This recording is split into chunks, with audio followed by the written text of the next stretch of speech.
Well, would you look at that? After years of shoddy rumours and fake leaks, we can finally shut out the false hope and embrace an actual confirmation of a Metal Gear Solid remake. I can now make videos of something that isn't hypothetical. The MGS3 remake is real. Admittedly, it was the most likely candidate for a remake, being the fan favourite and all. It's also not as outdated, making it easy to drop a new coat of paint without too many necessary changes. It being the first Metal Gear Solid game chronologically, with less ties to the other entries, makes it accessible for new players too. It was nothing short of a stroke of genius, and a win-win for all. Whether you're all for a remake or entirely against it, it's here now, so let's deal with the hand we're dealt. The reveal was extremely well done. It's funny actually, because the trailer itself tells us so little about the game. It's a pre-rendered trailer with hidden references designed to surprise the folks who tuned in live in the showcase. The trailer on its own isn't nearly as impactful, so I'm very fortunate to have been watching it live with a couple of pals no less. The thing is, we as the MGS community knew something was cooking up behind the scenes, that much is clear, but leaks about a remake have been surfing forums for the past 5 years, and very few of them sounded plausible. Most people are thinking it was Metal Gear Solid 1, which is a hypothetical remake I've talked about ad nauseum at this point. Then the MSX games were talked to have been remade, and in the past year or so the talk turned towards Metal Gear Solid 3 being remade.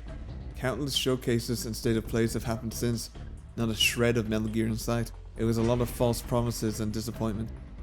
It wasn't until the Silent Hill 2 remake was revealed that I was like, hang on, there might be some legitimacy to the claims that Konami was indeed revisiting the IPs.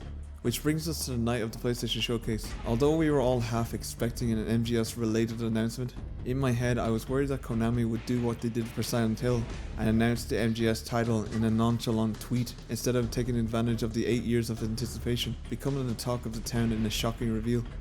What they ended up doing was nothing short of perfect. They placed this mysterious trailer earlier on in the show, which is opposed to the Sony tradition of saving the big reveals for the end. It immediately reveals to us that this is not actual gameplay, making me and my friends scoff and become disinterested, but still holding our attention. We were making jokes and talking over this seemingly unimpressive demonstration of pre-rendered nothingness. The closest game we could associate this with was Jurassic Park, and then who do we see emerge from the shadows? I wish I could capture the moment for you when I became a screaming monkey with incomprehensive roaring. It's like they knew the leaks were prevalent and taking people's attention. So what they did was they designed the trailer in a way very few people would guess it being Metal Gear Solid 3, and they popped it in early to take us by surprise. It was masterful. And now the icing on the cake is that the older titles are being ported over to the latest consoles, hopefully PC too. Those of you who watched my previous videos know how much I beg for the preservation of old games. This was the best news I've heard in the longest time. I'm sure some of you wouldn't mind the entirety of this video being me fanboying for 20 minutes, but it's time to get serious and actually process this game while addressing my hopes and concerns, for which there are many. As blasphemous as it might be to say, Metal Gear Solid 3 is actually my third favourite Metal Gear Solid game. So I wouldn't be as obsessively analytic over every detail of a remake as with those who have it as their favourite game of all time. Nonetheless, I'll still be squinting my eyes, making sure they don't screw up the important things like the unique charm and kojima-isms. Metal Gear Solid 3 is absolutely drenched in detail and has so many different methods to do simple tasks. It has an overabundance of little jokes and hidden gameplay opportunities. Remaking this game may have been the easiest choice compared to the previous Metal Gear Solid titles, but it will still be an enormous challenge to get right, which is a testament to just how forward-thinking these games were in the time of their release. One of the biggest challenges this title faces is gameplay. Now what I am expecting is an overhaul to how Snake controls, hopefully ridding the game of all that jank and the insane amount of button presses required to do simple actions. These things are fine if you're a veteran who's mastered these controls decades ago, but I'd be lying if I said they didn't hold the game back in the gameplay department, especially after we've seen what Metal Gear Solid 5 accomplished with its fluid movement. You're fighting with controlling Snake more than you're fighting with the enemy NPCs. This overhaul is a given, but I'd be worried about how much they do change. If they do make it very much like Metal Gear Solid 5 with its smooth and satisfying movement, will they have to expand areas or add tons of new guards to account for that change? Adding even slight changes to gameplay for convenience can have a drastic impact in difficulty and game pacing. I guess we won't know how it works until we actually see footage, but that does worry me. Speaking of other things that may be concerning, this mysterious engine that they're using. Judging by Konami's recent push towards their Unreal Engine 5 whilst caging away the Fox engine, I'm inclined to believe that what we're seeing is the Unreal Engine 5. But because they're keeping the development team a mystery, this could be outsourced to another studio who may have developed their own engine for this project or using an existing one. In all honesty, I hope they don't use the Unreal Engine 5. I know it's a magnificent piece of tech that has accomplished many feats in game development, but more and more studios are choosing to use that engine exclusively. And sooner or later we're going to notice its DNA plastered all over AAA titles, which will rob games of their uniqueness. There is no game that looks like a classic Metal Gear game. They have their own look that may strive for photorealism like others, but it's how it accomplishes it that makes it very much its own thing. I hope that sense of uniqueness isn't robbed due to the convenience of the Unreal Engine 5. One thing I'll be so thankful for is the idea of playing a new Metal Gear game that goes back to the slightly open but linear format. I love everything that Metal Gear Solid 5 did with its expansive open world, approaching bases from any angle in any way you choose. It lived up to that freedom of play, and there is no open world stealth game that has matched its depth and creativity. But after all that was said and done, I didn't see the use of having a big open world for an MGS game. What began as an interesting map to explore, by the end became a series of roads connecting some minor bases to some bigger ones, with few unique biomes in between. I don't think it was worth sacrificing so much story and variety of mission design in the pursuit of this massive open world that took a total of 7 years to design and construct. My ideal MGS would be something akin to Hitman.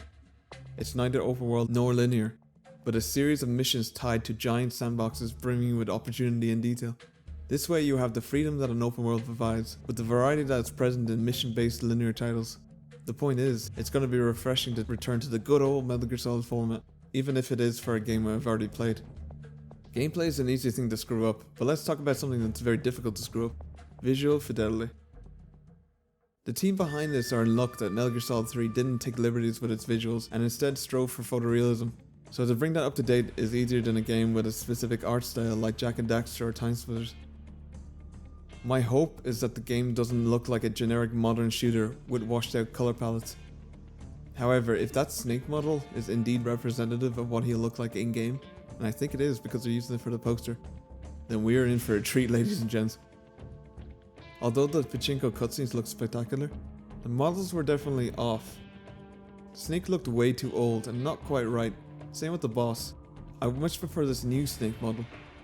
The screenshots are super promising. Creatures and soldiers stand out so much more without being covered with that ugly green haze of the original. Speaking of the original, let's move on to my biggest concern, something I'm really dreading to hear about, and that is the voice performances, or more specifically, the question of if they're going to be recording the lines for the remake or use the original files. Please don't re-record the performances. It doesn't matter if you bring your A game to the acting table, no matter how you do it, re-recording lines will always feel like an inferior imitation of the original. Now it works for the likes of Resident Evil, whose early games had some abysmal voice performances. Stop it! Don't open that door! No one was exactly sad to have professionals come in to re-record lines for a remake, but this is Metal Gear Solid we're talking about, a franchise that popularized movie quality voice acting for games going forward. I don't care what the excuse is, there is no reason for MGS3's voice lines to be redone. Unlike Metal Gear Solid 1, whose voice lines were recorded in a low quality studio, Metal Gear Solid 3 was professionally done and sounds great. However, it would be nice to have Russian soldiers actually sound Russian. Speak! We won't hand over Sokolov! Let go of me! But that's not a big deal. The real problem with the acting is not with the acting itself, but the lip syncing. I know these voice lines were not supposed to be synced to English, but I'd be lying if I said I wasn't as emotionally invested in these performances as I should be when the lack of lip syncing is so distracting. You get used to it after a while, but it ends up hurting the overall experience in the long run. The big question here is, are they going to use facial capture?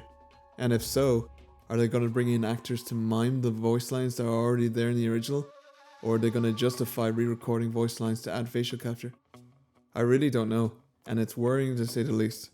But regardless, I can't wait to see the new models of these iconic characters brought to life in a whole different way.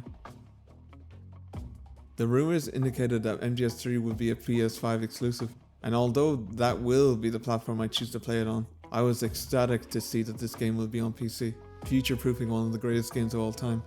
You know how obsessive I get over the preservation of games, especially those trapped in 1 or 2 generation of consoles. Okay, I think that's enough rambling from me.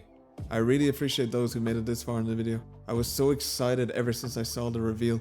I wanted to put all my excitement and concerns into one neat little package and share it all with like-minded people. It's been nearly 8 years since the release of Metal Gear Solid 5, and judging by the reaction of those who saw the reveal of MGS3 live, it looks like Metal Gear Solid ain't just coming back, but will remain the pinnacle of what the stealth action genre is capable of.